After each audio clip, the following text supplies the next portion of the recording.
still showing tribute to the wolf, but I just think it looks a little bit better. So appreciate you guys checking us out today on this Sunday, and I am here with my co-host Greg Borse, and this is something that we have been meaning to do for a while, and that is talk about the election. My personal opinion on it's been so far, it's just so much white noise, man. You know, it's like everywhere I turn, it's election this, election that. But in all of the noise, in all the Facebook feeds and all the posts and all the accusations and all the denials and everything else, it occurred to me, I really don't know what the hell's going on, okay? Yeah. I understand how the Electoral College works. I understand the election process, apparently better than some. Some people do not understand that the election's not official until the votes are counted in Congress, and that's how the electoral system works. And, whether you like the Electoral College or not, it's constitutionally, it's always been the way we elected a president. Saying to me when people say stuff like, the general election versus the Electoral College, to me that's like, I've never understood that, or not the general election, but the popular vote. Popular vote, because, the popular vote is, it doesn't really have anything to do with how we elect a president. We elect a president by the Electoral College, we always have. Saying that more people voted for this person as a whole than this person in our republic is kind of equivalent to saying, well, more people were cheering for my basketball team than your basketball team, so we should have won. Yeah. No, that's not the way it works. The teams on the field decide who wins, not the audience. But that's kind of the way I looked at it. Anyway, I digress. But the point is I started looking at this thing, and I'll be honest with you, man, we may disagree on this. I don't buy the massive fraud thing. And part of the reason why, and I'm not saying I'm not opposed to my mind being changed, if that makes sense. Right. But I got a bad taste in my mouth because as soon as it started, my first response was, oh, God, we're acting just like Democrats did in 2016. Right. Because for 4 years, all we heard was the election was stolen, the Russians, this. And I'm like, guys, are we really going to do the exact same? We complained about that for 4 years. We said it was it wasn't a legitimate election, yada, yada. I say I never did that, but I saw it for 4 years. Of course I didn't do it. I was on this side, but I'm saying we saw that, and then it turns around and things don't go our way on Tuesday or apparently the days afterwards. And then, you start hearing this election fraud, dominion, all these words, don't even know what they mean. Yeah. And my first impression is like, come on, guys, really? Yeah. But then I start hearing this stuff, and I don't know what dominion voting machines are. I'm going to be honest with you. It sounds a little spooky to me. It sounds like, when I heard dominion voting machines, it resonated like the advent of Skynet. Right. You know what I mean? It's the apocalypse. It's the apocalypse. It's like what the beast is called before it becomes Dominion, the Terminator bad guys. Right. But and I don't know what's going on, but I will say this: it does seem to me, and I told my wife this. There's only, and hopefully you can enlighten me on some stuff. But there's only two possibilities, and that is, there's always going to be voter fraud. The issue I've had with voter fraud is I feel like we mess up, either side messes up when they call voter fraud because they only target, it's only about the states that matter, and it's only after the election didn't go their way. Right. If voter fraud's an issue, it's got to be an issue in every state. It's got to be an issue in California. It's got to be an issue in Texas. It's got to be an issue in Florida. So if we're going to attack voter fraud, why are we only waiting until it's the states that didn't swing our direction, and then after we didn't win, then all of a sudden we become concerned about voter fraud? Why are we not concerned about voter fraud before? Right. Question one. And then question two is, what is it? What is this Dominion thing? And we'll just go with that. Do you think that, what's the difference in what we're doing in the accusations that were going on in 2016? Well, here, I don't, first of all, I would agree with you that the jury is out.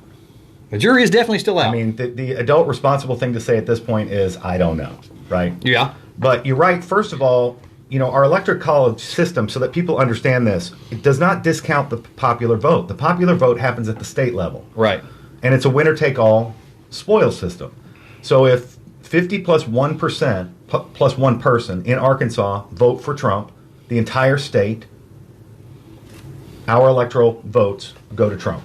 Okay. And if 50 plus 1 in Georgia end up going to Biden, then Biden gets the whole state. Okay. So don't think, guys, that your vote doesn't count. In fact, this was a way to ensure, and just to illustrate it, in this year's election, Biden won 477 counties in the United States. Okay. To Trump's 2,400. So you can see where the Democrats are concentrating their efforts to swing their elections. They're in highly densely populated city areas, Right.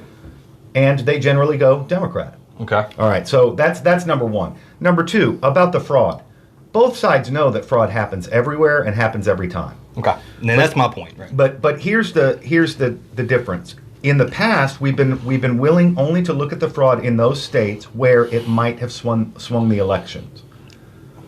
And why? You see what I mean? Because there's no point in going through a legal process to reveal voter fraud. Let's say it's within the margin of error of and it's not going to overturn the election. There's not a judge in the country that's going to grant a legal process that's going to go through that. Will you have people like? Will the Attorney General in Texas prosecute voter fraud individually when he finds it and he proves it and he takes people to court? Yes. Right? Is it going to change the result of the election? No. So the kind of voter fraud we've been dealing with up to this point is that kind that usually falls in the margin. And so the strategy of either party always has been, we've got to win so bigly that we beat the 3%, 5% of fraud that we know is going to happen in any number of states. Because if we don't beat it that bigly, then we're stuck in the situation that Trump is in right now of having to fight a rearguard action legally in 9, 10, 13 different states, right?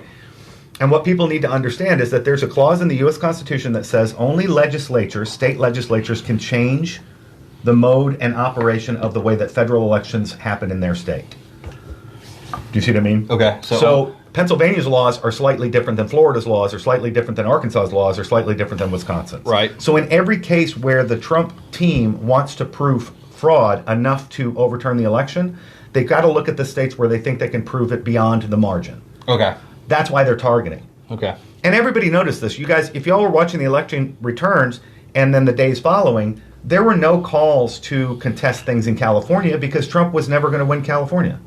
So nobody's looking there. Do you see what I mean? Yeah. But and nobody's calling to overthrow Texas right now because Trump's margin of he won by 5%, I think, in Texas, right?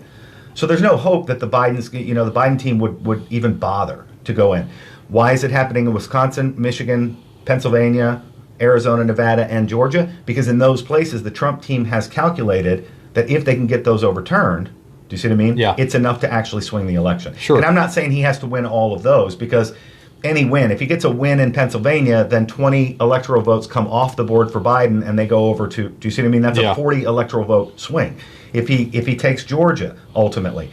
Now, I want to say to our viewers, And guys, feel free to comment on this. We want your comments. We're going to talk to your comments. So if you're listening to this, type it out, and we'll get to it. So make sure you guys chime in. Please do. And so what I would point out is that the legal team has a really, really, really long shot here, right? Okay. And I'm going to be the first to tell you, I will be absolutely flabbergasted if Trump ultimately prevails, right? Yeah, I don't think it's going to happen. I mean, he's going to have to bat 1,000 in 9 different jurisdictions, right? Yeah. On 9 different grounds.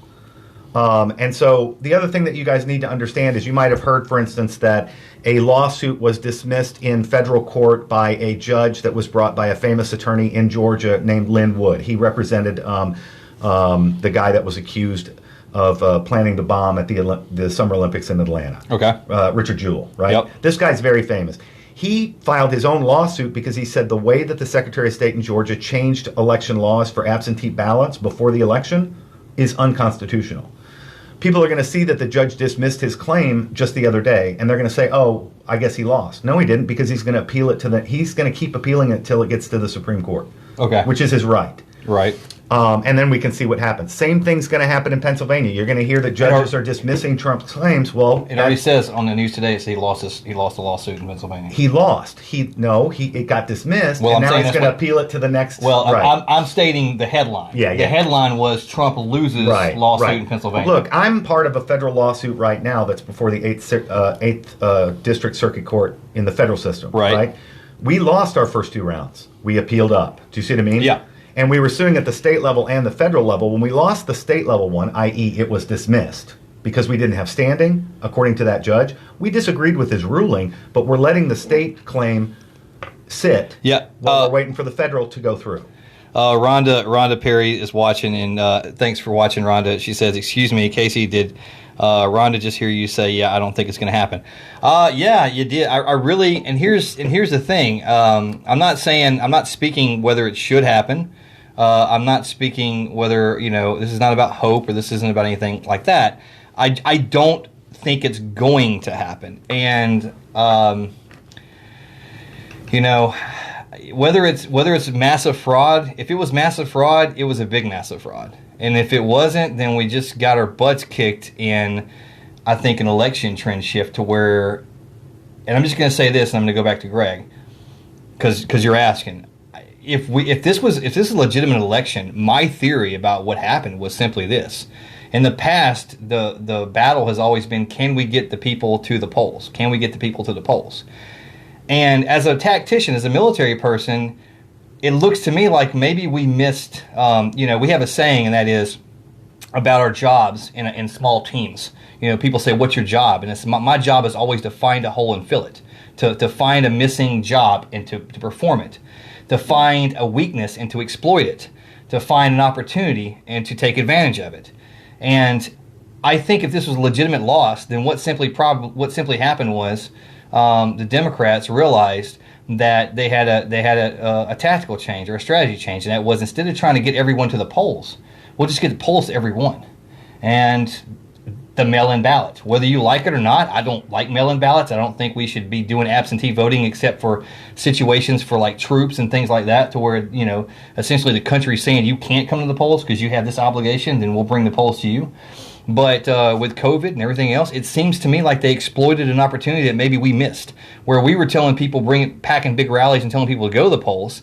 Maybe they tapped into people who normally never went to the polls, but now they were willing to, on top of their normal vote turnout, to fill in a mail-in ballot, and that's where all these, crazy numbers started coming from. Just people who never voted. Period. I'm not saying that's what happened. I'm saying if it's legitimate, then that seems to me the only logical explanation. And if that's the case, we just got our butts kicked because we just missed an opportunity that maybe we should have or could have taken advantage of. That's my point. So, but even Greg said he'd be surprised if there was actually an overturn, right? Yes, not because I don't think that there wasn't fraud. I actually do. Okay. But let's talk about a legal loophole. All over the country, there were lawsuits filed before the election happened. Right. By conservatives and supporters of Trump in state after state after state, because secretaries of states were changing the rules on who could qualify for an absentee ballot in light of COVID. Okay. U.S. Constitution says only the state legislature can do that. In many cases, the secretaries of states were changing those rules without even informing the state legislature. Gotcha. The argument is, that's the constitutional argument, right? Okay. So I go ahead and sue because that happened, and guess how the judge is forced to rule before the election? No matter who he is, he's forced to rule that I don't have standing because I have not yet suffered an injury, and I can't suffer the injury until after the election's over. That's right. You can't. You don't have. If it hasn't hurt you, if it hasn't hurt you yet, you don't have standing. You have to have actually lost something. So it's a brilliant strategy. Yeah. It's a brilliant strategy on the parts of those saying, "Hey, let's just send absentee ballots to everybody in the state." Mm-hmm. Well, that's not normally how we've ever done it before, but that's what a lot of states did. Right? And exploiting something that we you don't. Yeah. You're absolutely right. Your description is absolutely right. So I just to round out the discussion of Trump's, going to have to bat 1,000. He's got constitutional cases in Pennsylvania and Georgia right now. Okay. Might both go to the Supreme Court. He's also got a constitutional case, I think, in Wisconsin. But in Michigan, in Arizona, and Nevada, he's got more of those garden variety. The Republicans weren't allowed to watch the count. Dead people are voting in Detroit and in Wayne County. Do you see what I mean? Yeah. There were shenanigans going on at the polling place where they told all of the people, okay, we're not going to count tonight after 10:30, and then a bunch of people secretly kept counting until 1:30 in the morning, right? Okay. So I absolutely sympathize with people looking at things and saying, man, this is strange. Like, did you watch the returns the night of the election? Did I watch the election? Yes. Yeah. Did you watch the electoral college map? And you were watching on CNN, I believe. What I typically do, and I know there's my conservative friends who sometimes question whether I'm a Republican or a conservative or not. That's because I'm so in the middle on some things. But yeah, I am a conservative, and I watched it on CNN, and I did that on purpose because I think it's obvious. I don't think I'm calling anyone a socialist by saying that CNN is left, right? I mean, that's a pretty established thing, right? Well, I figure if CNN's calling it for Trump or saying that Trump's winning, then he's got to be. We're not saying not saying that they're going to be fair to him, but I'm saying, like, I know if they say something good about or something positive about the direction it's going, then it's got to be the case. Right. To where others, I'm kind of skeptical, because when you start looking, it's like after the election stuff, you see all these websites saying that Trump, they're doing these crazy articles about how Trump's got 278 electoral votes. I don't even know where they're getting it from. Now, I don't know what's going on. Maybe if all that stuff was true, all I'm saying is that, I watched CNN because, it's a military thing. You always watch the opposites. But yeah, I did watch it. Very smart thing to do. I watched it too, but not on CNN. And this is what I saw. I saw some odd things. And now I'm going to segue into the part of the program where I'm trying to convince you that it's more likely than not that not only fraud happened, but some massive fraud happened. Well, I definitely believe that fraud happened. I believe fraud always happens. Yeah. I don't know that I believe it was a massive thing. So here's what I observed on the night of the election, and this goes to the Dominion stuff. All right? Okay. Give you guys a little bit of background on Dominion. And just Dominion? Yeah. Like, really, guys? Y'all couldn't come up with something less sinister to Dominion? Yeah. I mean, I would think it would be called, like, the friendship voting system. Exactly.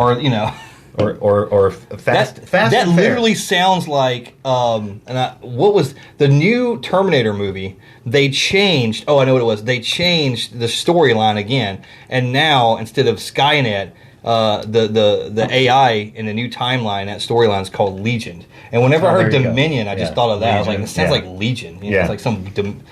Anyway. So a little background on Dominion. From what I've been able to gather in my research, Dominion was a voting system that was developed some time ago, right? Was used and was responsible for Hugo Chavez's 99.9 re-election in Venezuela. Really? Yes. Where did that come? I mean, those just all the sources that I've been running down rabbit holes. You know what I mean? Yeah. But I did watch today on YouTube, and it's still up. You guys can go on YouTube and you can watch a sales pitch by Dominion representatives explaining how that voting machine works and what it does. It's fascinating, and in fact, I'm surprised it hasn't been taken down because it's from years ago. So why? Okay. So Dominion. I'm not going to get into the nuts and bolts of how Dominion technically works. But there are a couple of weird things, and this will segue to the next thing I want to talk about too. That Dominion, the way Dominion operates. First of all, Dominion was used in Michigan. Dominion was used in Georgia. Dominion, quite frankly, was used in most of the states that are being contested right now. Okay. It was not certified. It tried 3 times to be certified to be used in the elections in Texas, and Texas said no. And I read the document where the Texas state legislature said, no, we are not using Dominion. There are too many hackable vulnerabilities to that system. Okay. So that's just one piece of evidence that at least one state said, no, we're not going to use you because we don't believe that you guys can actually deliver a secure result. But on the night of the election, going back to our experience of that, right, I didn't stay up all night and watch it, right? And frankly, I was like, this is strange. And I saw 2 strange things that I thought were odd. One, everybody called Virginia when only 5% of the vote in Virginia was in. That was weird. And Trump was ahead all night long, but they said, according to our statistics, we know where the votes for Biden are going to come from, and they way outnumber the rest of the state. And most of the precincts that are reporting at this point are way out in the counties, and Trump's lead is not going to hold. But then another weird thing happened. But that was only on Fox, and that was not on CNN. Right. Because you called. Right. Yeah, I sent you a picture. And I said, why are they doing that? And then they called Arizona. And CNN didn't do that either. And I was like, that's very strange. A lot of people noticed that, right? So what some people are claiming as far as the massive fraud is concerned is that if you take a look, here the thing is, it's public knowledge. You can go find on the Secretary of State's websites, at the New York Times, this is where I'd recommend people go. You can go to the New York Times and you can go into their database and you can look at when the votes were being reported from sources, official state Secretary of State sources. As the votes come in, they get reported to the press. Okay. And then they go to New York Times, they go to Fox. Well, a lot of people have gone on and looked at how the numbers came in. Okay. Right? Okay. And what they started noticing was at a certain point in the night, the votes count stopped. And I noticed this on my screen because I had pulled up a site that was showing me real-time changes in votes around the country. And if it was one of those interactive maps where if you click on Wisconsin, you can see, and then every couple of minutes it'll update. Right. Well, I noticed at about 10:30 our time, Central Time, like the Wisconsin count and the Michigan count just froze. So I kind of thought it was a glitch. You know what I mean? Like, why aren't those updating? Why aren't those states not updating? In the days following, I found out that a bunch of states had stopped counting. Also seems odd, right? Now, this isn't evidence, but statisticians started looking at how the votes were coming in. And let's say all night long, Trump is leading in Wisconsin with here, I have some numbers for you. Okay. Up until about 10:30, 11:30 at night, Central Time. In Georgia, okay, Trump was up 57% to 42%. Okay. Okay. In Michigan, he was up 55% to 43%. Okay. In Virginia, he was up 52 to 46. All right. And when everybody went to bed in Pennsylvania, he was up by 700,000 votes. Don't know what the percentages were, okay? That's just 4 examples. Yeah. Right? After that point, there are some weird spikes in votes that come in. Now, presumably, the face-to-face vote, the in-person voting in those states had been counted, and now we're counting mail-in ballots at that point. That's the claim, yes. Now, if you mail a ballot through the U.S. Postal Service, it's going to get mixed up with all the other ones, and you're going to get a random count. Mm-hmm. Trump, Trump, Biden, Biden, Biden, Trump, Biden, Trump, Biden, all night long. Do you see what I mean? Mm-hmm. And statisticians will tell you, if over 50% of the votes in, if 60% of the votes in, we shouldn't expect there to be any radical change in the percentages as the votes are coming in. Just because they're mail-in, they should come in a random order, right? I guess. So when you see spikes, now you see. So there's this thing called Benford's Law. It's a law that was made by a statistician, published in 1995. Okay. His name was Benford. I found out that my grandfather actually invented it back in the 80s, and I didn't know it. But Benford's Law says this: if I look at your bank deposits for a year, let's say you make a bank deposit in your account every day for a year, and they're all different. Every day it's a different amount. It's not the same amount deposit, right? Benford's Law says that if I go ahead and look at all of those bank account things, I will find that 15.1% of the time, the number 1 was the first digit in your deposit.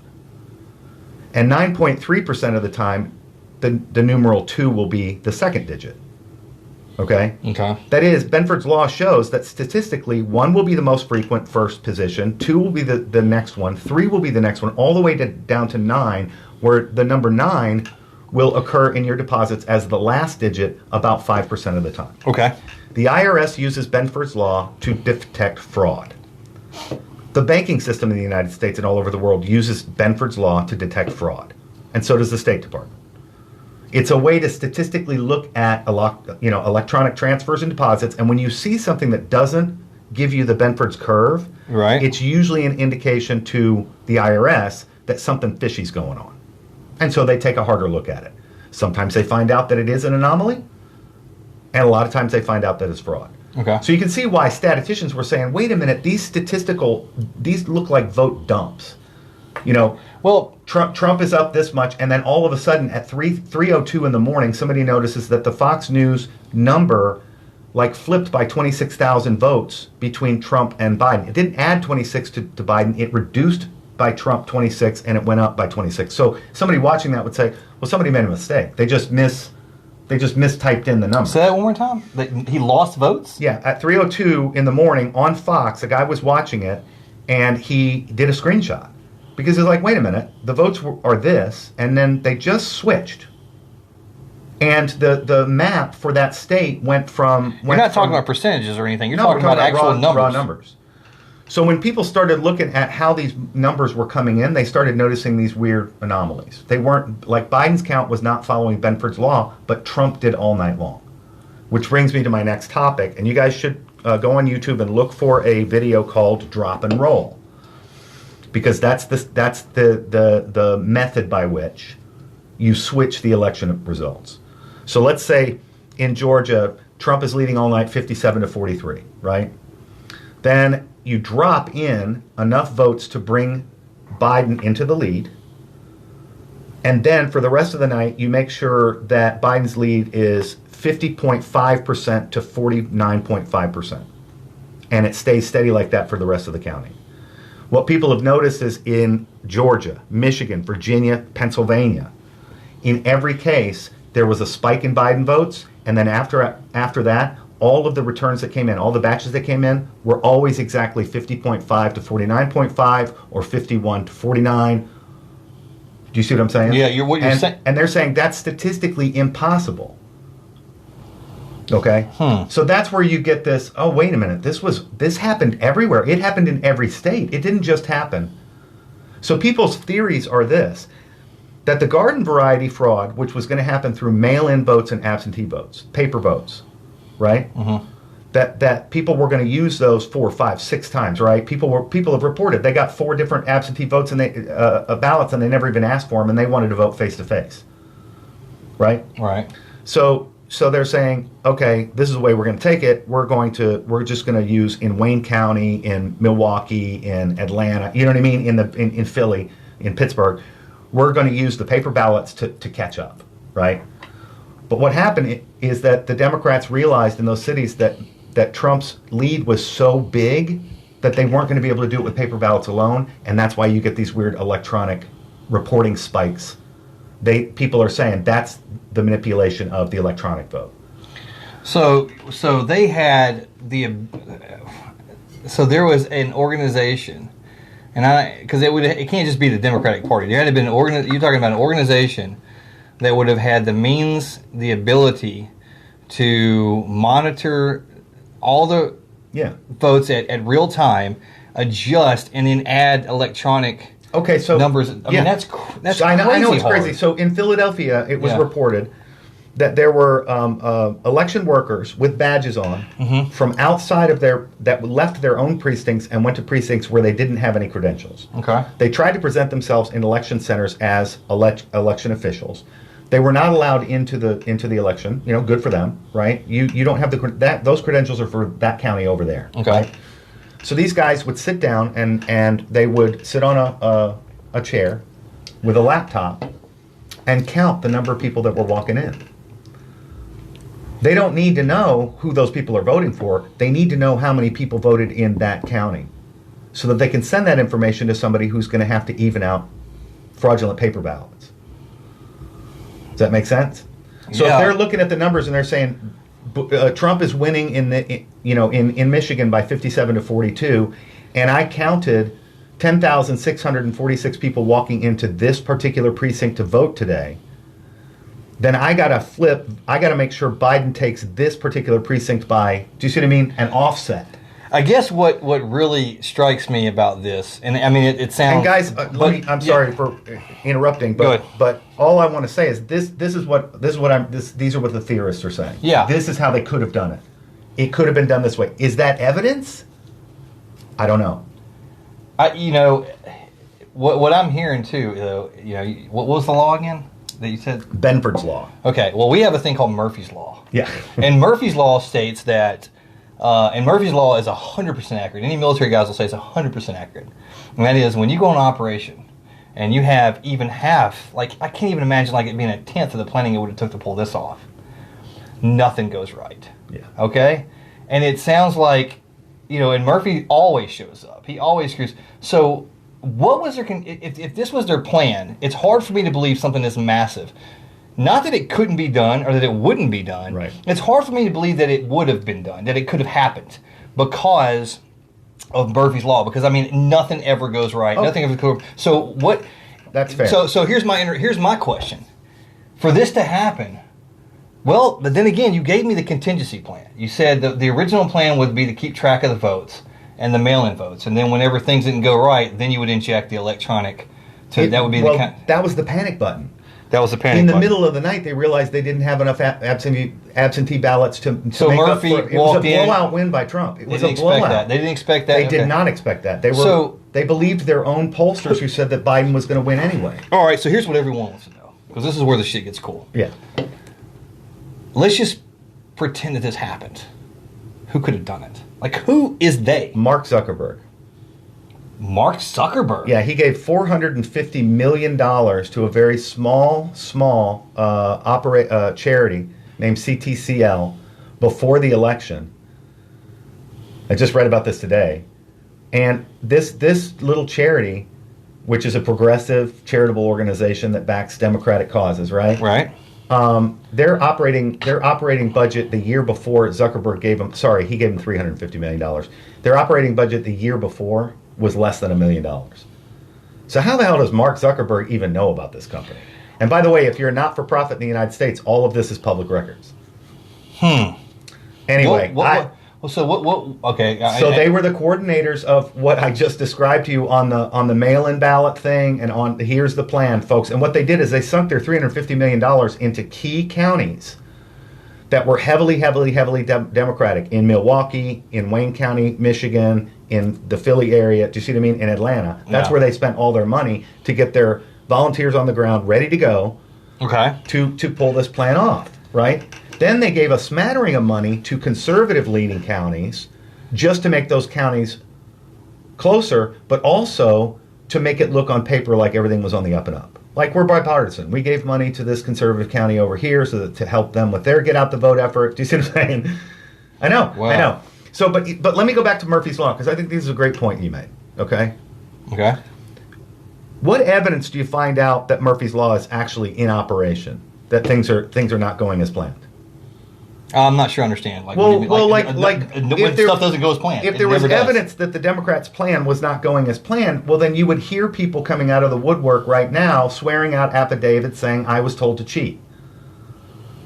That's how you get found out, right? Yeah, someone's always going to tell. There are literally thousands of affidavits that are saying that, and what I'm hearing the media say, and I'm talking about mainstream, is, there's nothing to see here. That's just anecdotal. Do you see what they're doing?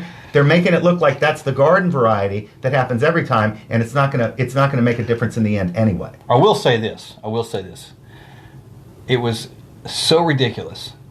And like I said, guys, I'm not. This isn't a show trick to where I pretend like I don't buy something and he pretends like he does, and we give you guys a show.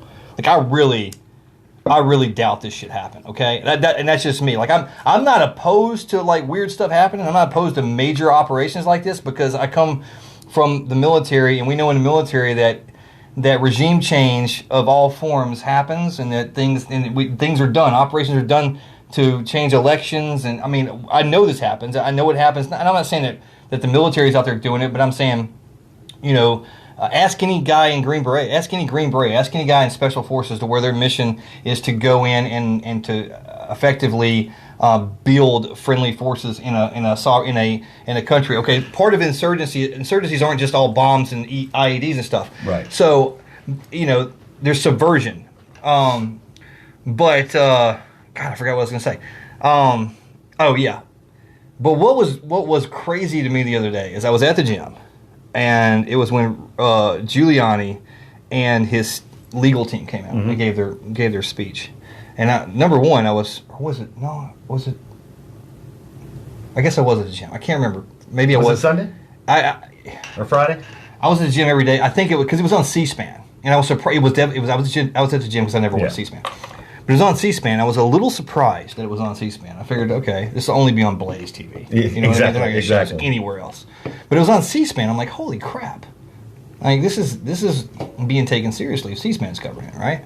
And I watched it, and I told my wife. I said, I was just, at this point before that, I was really like, oh my God, Republicans, shut up! You're sounding just like the whiny kids, right. And then I heard Giuliani's statements, and then I heard the other lawyer get up there and kind of give their, what they even they described as opening remarks, or we're going to show you what we're going to show you, right? And yada yada. And I listened to that, and I wasn't necessarily convinced, but I was impressed that the way they came out with it and stuff. And then I switched it over to, or I got home. Yep, left the gym, came home, about a 30-minute drive there, because I go to the gym on the way home from work. I work in Pine Bluff, right? Anyway, got home, turned on CNN, all right? And it was ridiculous. Like that, like any legitimate news organization would have shown what was said and would have started dissecting what was said. Whether you believe it, whether they believed it or not, that's fine. Okay, you know, they don't. I'm not saying that they have to even be unbiased, but they would at least be the appearance of, we're gonna, you know, this is what, you know, here's what the legal team's saying. Here's who they are. Here's what they're doing. Here's why they say they're doing it. All right. Wolf Blitz was like, and today the ridiculous. I mean, they're even calling them the stupid people. Got up and said some stupid stuff, and I'm going, that's not, you're calling that journalism? Methinks she doth protest too much. Yeah, as Shakespeare would say. It was. I was sitting there going, are you honestly? Yeah. And I remember thinking, if anybody, and look, I was never a fan. Apparently, Fox News is kind of going, but I was never a fan of Fox News for the same reason. Even as a conservative, I hated Fox News because it was like every time I watched, it was like they were patronizing me. Yeah. Like, don't act like my side's perfect and we're just and everybody else is evil. I hate that crap, right? But this was on a level I've never seen it before. And people might be surprised to find out I don't watch cable news at all. Well, you know what I mean? I don't, because including Fox, and people are all upset that Fox has gone wobbly or gone to the left or whatever. Do we really want to say that we've got one conservative channel out there and then everybody else is to the left? I mean, they're all part of the same establishment in a sense, right? They're all doing the same thing. So I'm not surprised. Brings me to my next point. Whenever you get go ahead. Okay, so here's my concern. Now, let's just say that there was a massive fraud. Okay, I don't. From a national security standpoint, what bothers me more than that may have happened is that I know for a fact that if something like that happened, there's no way agencies would not be aware of it. Right. Okay? So what concerns me more than anything is if it did happen, and I'm not, and neither is Greg. You know, this is the theories. Okay, we're just talking theories here. He does believe that there was massive fraud. I'm a little bit more skeptical, but I don't know, and I guess neither one of us know really. But the point is that if this happened, if Mark Zuckerberg somehow was the devil in the situation, he was able to do this. This doesn't go underneath the radar. You can't do this. Right. You can't pull this off without at least a massive amount of national security complicity or even cooperation. So my concern is, and this is, I said this to somebody the other day, and it was a joke, but I kind of meant it. If this happened this time, it's hard for me to believe it has to happen every time. That the elections are only given to a person whenever they think that person is going to benefit them for at least the next 4 years. You know, and it would explain the Democrats being completely flipped out that Trump won in 2016, and they were saying the election was stolen. Maybe it was. If it was stolen this time, how do we know it wasn't stolen the first time? How do we know when's the last time an election we could honestly say wasn't just given away? Well, I don't see any. Like, what's the evidence that this would have been the first time? Okay, right. You're right. Stolen this way? Probably not, because technology just hadn't been there. Right. But why is it that the very people who for the last 4 years have been telling me that Trump's original election to the White House was rigged and was illegitimate and he has to be impeached and we have to remove him, right? Those people are now saying they are 100% convinced that no shenanigans happened in this election at all. But also, that's amazing to me. But also switch. The same people who have been saying that nothing happened the first time. Right. That it was completely, the trust the system are now saying don't trust the system. So that argument is a it's a wash. It's a wash. It's a switch argument. But I will add this: the Republican establishment hates Trump as much as the Democratic establishment does. So he's fighting both. I will agree with that. At this point, I will agree with that. Like George W. Bush came out and said, "Congratulations, Biden, you've won." Romney's come out and said it. Prominent establishment Republicans are saying to us. Did you see Lindsey Graham fist bump the vice president elect? Yeah, I missed it. He was walking through. And granted, that doesn't mean anything. Right. They're all friendly. They don't. None of them hate each other. Right. But I'm just saying it was kind of funny. I wish I had a screenshot because you talk about a political corruption meme waiting to happen. Exactly. And I know. And look, I'm sure it was innocent. I would have. If the fist bump, I would have shook someone's hand or fist bumped them too if they were my adversary and they would have won, provided I didn't think they were the devil. But and where I am on all the litigation and all that stuff, Casey, is look, the anomalies are startling enough to me. Mm-hmm. that we ought to investigate them. Yeah. Ultimately, it may turn out that Biden won, but this is what you have to believe if Biden won. You have to believe that Trump received more votes than any sitting president in the history of elections, and that Biden won more votes than any individual has in the history of elections, and that he outperformed not only Hillary Clinton, but Barack Obama in all of these precincts by 20 and 25%. Yeah. Now, after watching this campaign from the basement, I am not believing those numbers. Well, I don't. The enthusiasm gap alone cannot account for that kind of enthusiasm for Biden. I think it might can, and I think the reason why I say that is I look at this and I don't necessarily believe it did, but I think that what we're and to me this is something that you see guys in the military understand what I'm saying. You get so used to looking for the enemy to come at your flank, and then he comes straight on, and you don't see it. Yeah. But in this situation, if I changed my strategy and said, you know what, we saw it in 2016.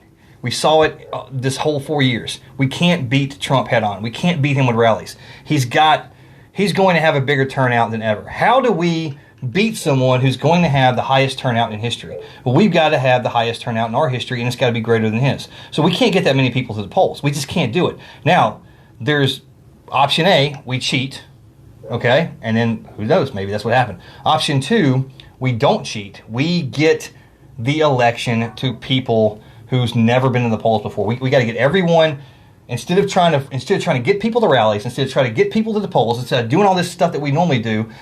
Look, we're in an age where everyone wants everything to come to them. You want your news to come to you. You want your food. I mean, like right now in this thing we're going through, everything's got to come to me. Why shouldn't the elections come to them? What if we change the whole dynamic and we get everything to go to them? Could we pull this off?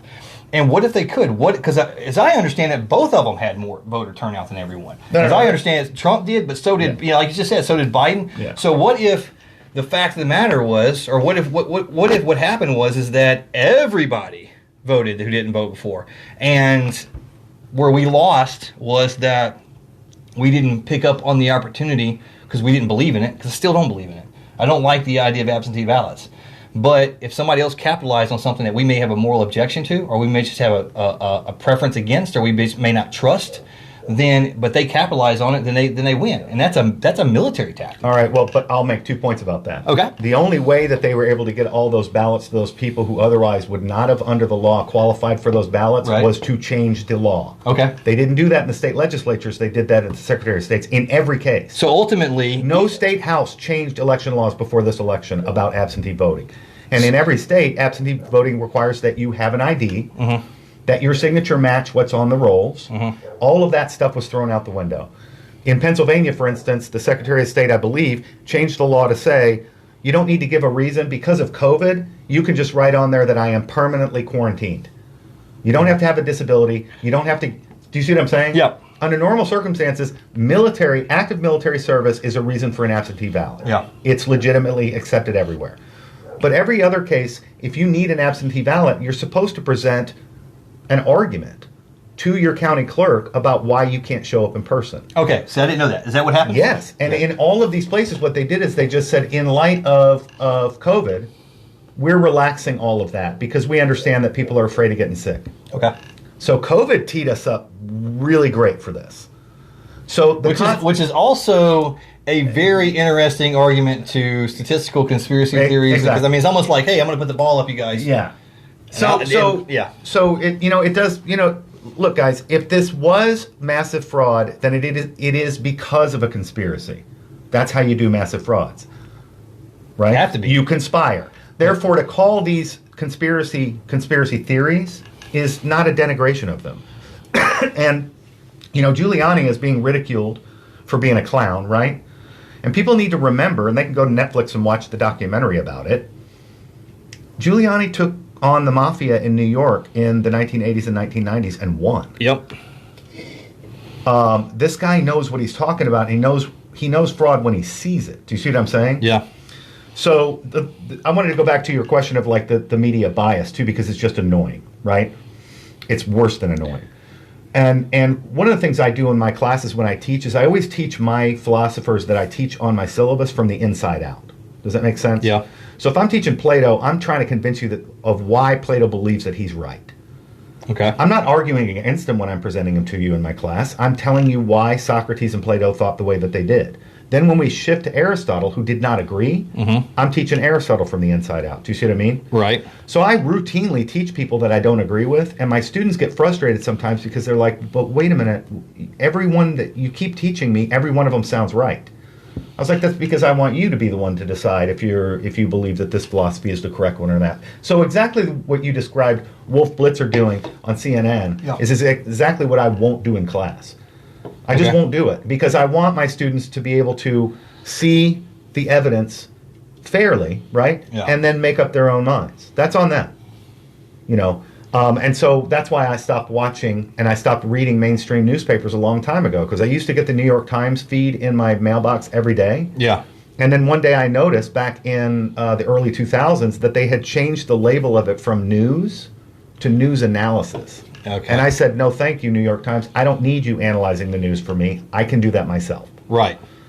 So, and that was on their front page. That wasn't on the editorial page. That was their front page. Now they're doing news analysis. Really? I got a PhD. I don't need some journalism school flunky who's writing articles for the New York Times to analyze things for me. Just present it.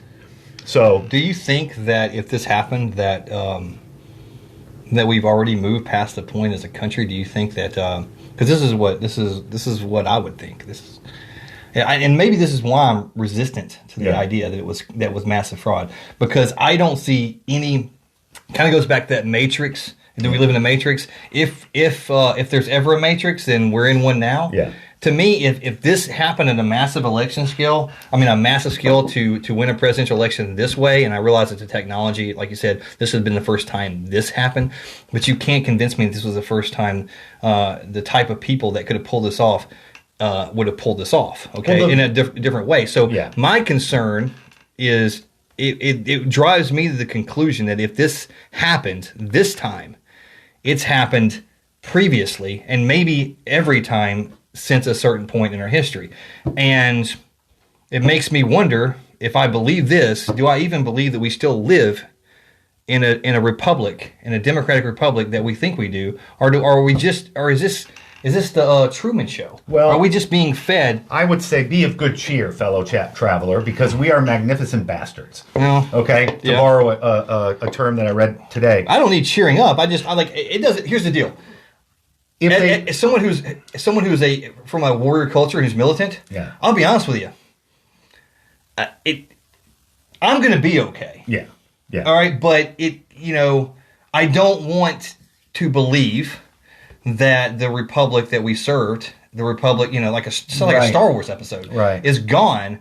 But if you tell me that there's Dominion voting systems and that people are somehow mass producing ballots, and this can happen this time, and then 4 years ago the other side was saying it was happening, and they were thoroughly convinced it was happening. Now we're thoroughly convinced it's happening, and I look at the middle of it, I'm going, what if everyone's right? Well, that's the point of the litigation. At the end of the day, we should be able to say, you know what? They tried. They went to court. They went to the Supreme Court. They lost. Biden won. Everybody can have confidence that really happened, right? Yeah. I remain suspicious, but I'm with you. The evidence is out. If it turns out what they're saying is true, that's really bad, and we've got to figure out a way to stop it from ever happening again, period, right? Yeah. But if Biden won, he did it in the weirdest way that we've ever seen in presidential elections. First of all, Trump reduced the number of House Democrats in the House of Representatives by 13 seats when they were predicted to gain 15. That's a 28-seat swing from what the polls were saying, right? So now, if the Democrats retain their majority in the House, it's going to be by like 6 seats. That's how close the Republicans came from taking the House. The Republicans are probably going to retain majority in the Senate, right? Yeah. And again, so what do you have? You've got Trump coattails all the way down ballot. Not one legislature flipped from Republican to Democrat in this election, but 2 flipped from Democrat to Republican. Not one Republican governor lost his race, and I believe a couple of Democrat governors did. Okay. You see what I mean? Yeah. So down ballot, there was a red wave. But for Biden alone, there was a blue wave. That's strange. Is it possible? Sure. It's possible if I mean, It's possible. people weren't targeting these other. Right. They were only targeting Trump for 4 years. They were only But the targeting polls all said Biden is up by 10. Biden's up by 12. And then you looked at Nancy Pelosi. She was predicting a blue wave in the House where they were going to so solidify and they were going to take the Senate back. Yeah. None of that happened. And the polls were wildly wrong in all of those races. Polls are always wrong. Right. Well, I mean, they were wildly wrong. Now, I want to bring you to the thing I think that will tip you because you're a former Marine, you're a military guy, you're a practical guy. Okay. This was the most stunning thing I read all week, and it was by a Las Vegas odds maker who is now a radio talk show host and a podcaster like we are and a syndicated columnist. Okay. His name is Wayne Root. And he did odds making in Vegas for 40 years before he ever became a conservative pundit. Okay. He's on a thing called Investment Watch. And he wrote an article the other day saying, I knew the fix was in the night of the election, and every bettor in the country knew the fix was in, and we all knew it at the same moment. How? He said, I don't have evidence of it. I don't need evidence. I know it happened. He said, here's how. At the beginning of the night, Trump was a 2-1 underdog to go into the White House. This is according to betting odds, right?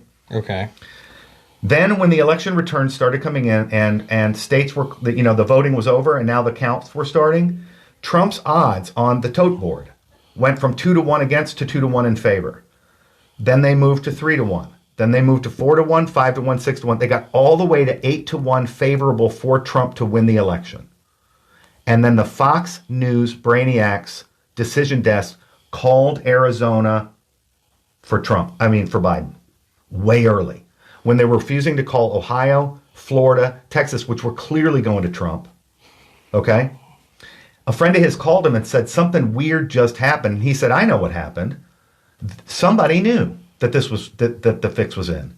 And what they did is they waited until the odds got to 8-1 against Biden, and they made a multi-million-dollar bet on Biden right before Arizona got called. Because right after Arizona got called, the betting odds started to shift all the way back to Biden until by the time we woke up the next morning, he was a 2-1. So president. Essentially, the presidency has become a sport bet. Yeah, I mean, but again, if you're a bettor, every time it can be fixed. If you're a gambler, exactly. Like I just showed the grifters in my film class, and Angelica Houston's character works for the mafia, right? What's her job? Her job is to take mafia money and go in and look up on the tote board, and if there's a 19-1, right, long shot, she bets $6,000 of mafia money on that one to win to bring the odds down to 9-1. And if the tote board doesn't make those odds come down a little bit more, she bets another $6,000 of mafia money on that horse to make sure that if that horse comes in, the mafia is not going to take a bath. That's how it gets manipulated. And so essentially what Wayne Root was saying is any bettor out there that's been doing this for a living knows that the fix was in and they know exactly what happened. Because here's the other weird thing that happened that he noticed. He said right after Arizona was called and the odds started shifting back over into Biden's favor, Wisconsin, Michigan, Pennsylvania, and Georgia all stopped counting the vote. And they didn't start counting the vote. The vote totals didn't come in for those states for another 4 hours until 3, 4, 5 o'clock in the morning. And by 9 o'clock, the vote dumps had happened, right? And this is what's called a drop and roll. You drop them and then you roll them out so that they're even for the rest of the nights. And I saw screenshots of how the vote batches were coming in. Yeah. And in all of these states, after the massive dump of votes, could be legitimate, right? All of a sudden, the statistics went back to normal, and they were reporting just minor Biden leads all the way until 9:30 in the morning, all the way for the rest of the counting. And the other thing that people are saying, Casey, is, okay, if Texas can get its count in, if Ohio can get its count in, do you see what I mean? Another weird thing I noticed was like nobody would call Alaska all night long, and Trump won Alaska like 63% to 37%. Yeah, but nobody called it until 2 days later. I was like, did something weird happen in Alaska? You know what I mean? Yeah. So Arizona and Virginia get called way early. Then we get all these delays in the very states that are being contested now, but none in Florida, apparently. Right. What happened? Well, maybe Florida doesn't use Dominion voting software. Texas certainly doesn't.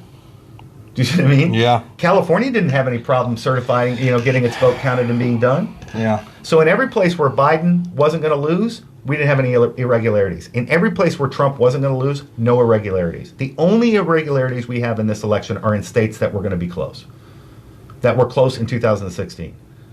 I mean, Trump won Wisconsin in 2016 by 44,000 votes. So that's where you're going to concentrate your fraud, because it's the easiest one to pull off. Right. 44,000 votes is nothing. But Wisconsin was a state he flipped, though, right? Yeah, it wasn't a Republican state before. No, it wasn't. He flipped it, but by a very few. You see what I mean? Yeah, very few votes. He did he win Michigan in 2016?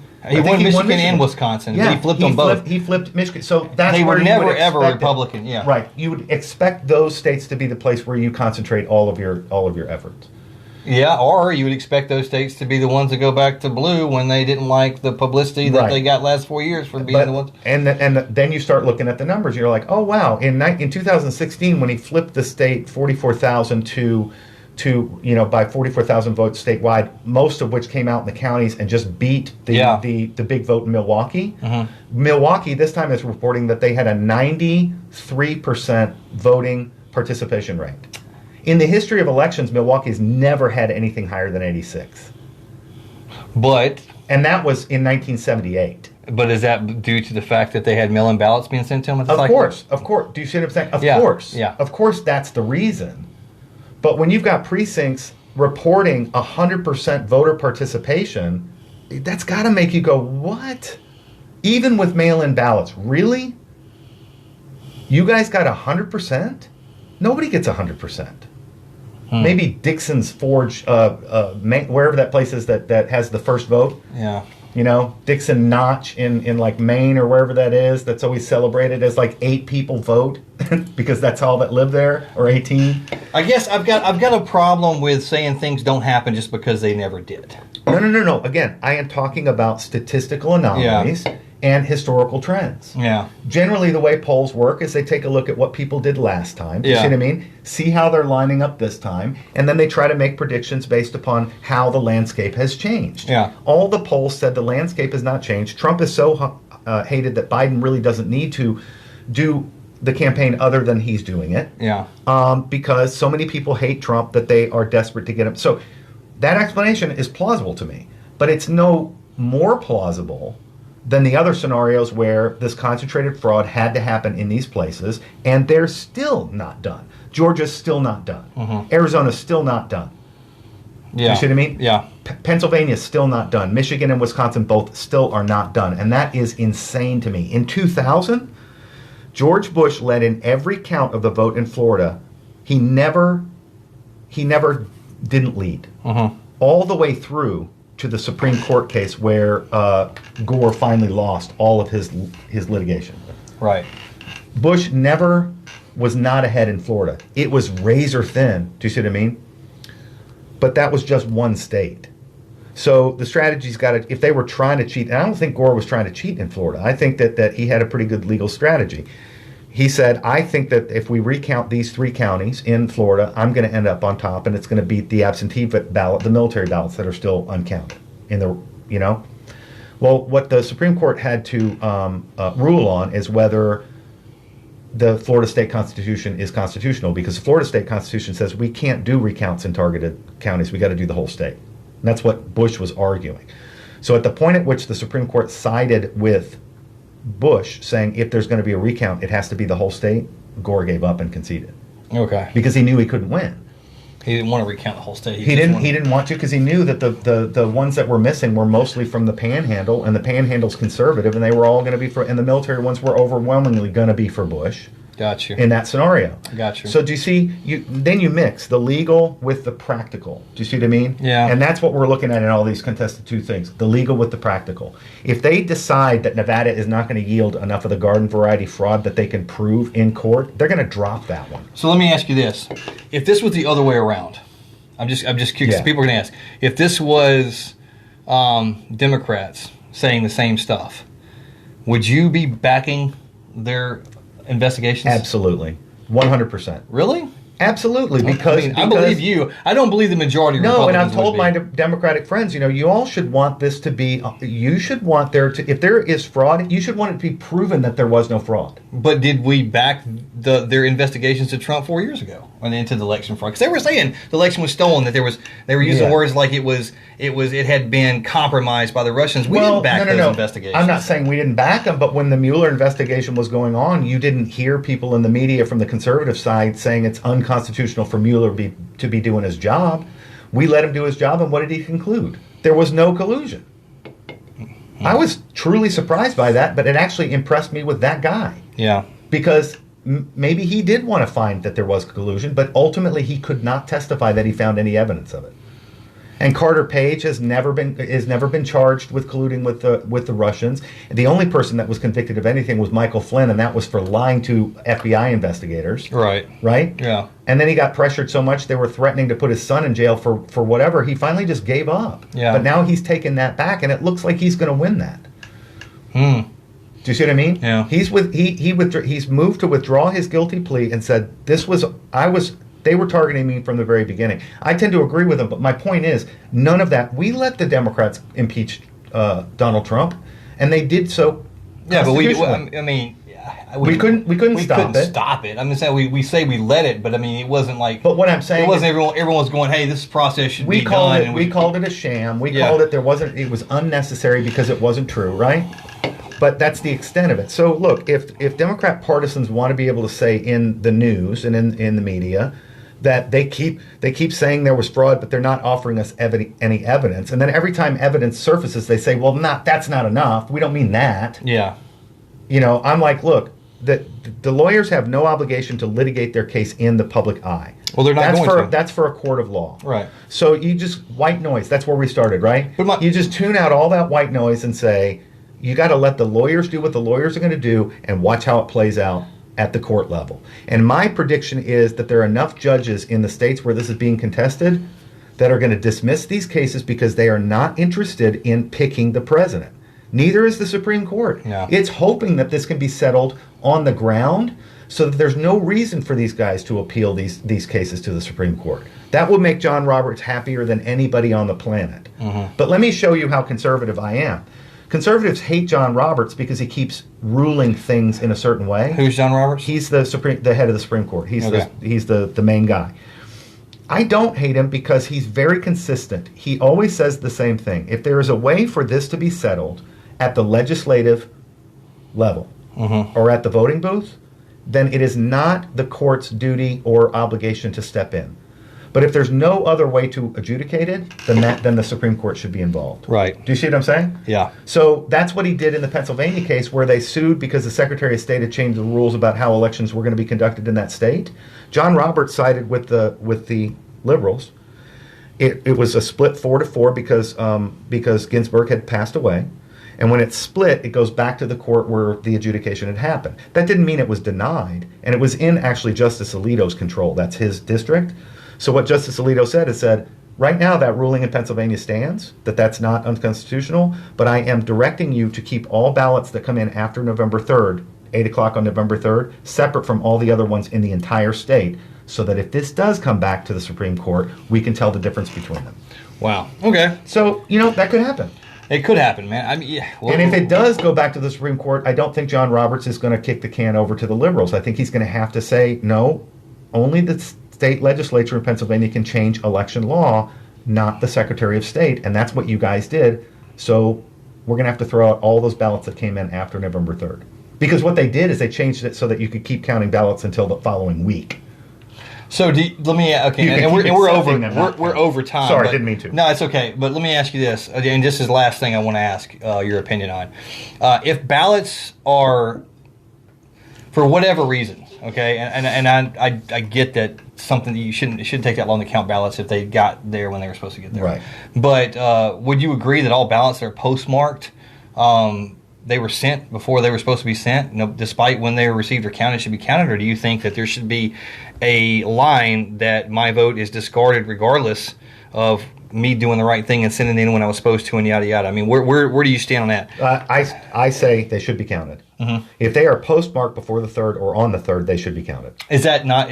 Are there instances of votes being counted that weren't postmarked? Because I've heard the Secretary of State in Pennsylvania changed the rule to say if votes come in after the 3rd and they don't have a postmark, or where the postmark is unreadable, go ahead and count them. The difference will be that they must have been sent in on time. That's pretty okay. That's why the Republicans sued before the election. Okay. Because he said you're inviting fraud then. You're saying that if there's not a postmark on this ballot and it came in after the 3rd, we'll go ahead and assume that it was sent on time. How else did it get here? That is strange. That is strange. In the middle of the night? Yeah, that is strange. Well, cool, man. Hey, you know what? I learned a lot in that discussion. Guys, thanks for checking us out. We're trying to keep it down to an hour. I understand that, you get anything longer than that and our attention spans just kind of go away and you got stuff to do. But please make sure you leave a comment if you're watching this later on. Feel free to share it to let people know. And make sure everyone knows that the Rogueway Talk is only going to be on the Rogueway Talk page. We will probably be uploading these things to other platforms like YouTube, maybe Parler and things like that. But this is where you come for live, okay? This is where you're going to get it.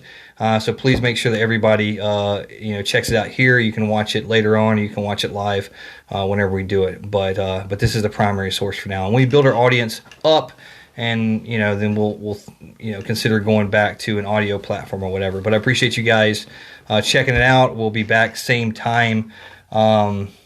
Hopefully next week. I know it's Thanksgiving weekend, so I'm really not sure what my plans are right now, but we'll figure it out. That's the cool thing about this stuff. We ain't got to commit a week ahead. We can let you guys know a day or two what we're doing, but we'll see. So appreciate you guys for checking us out. Greg.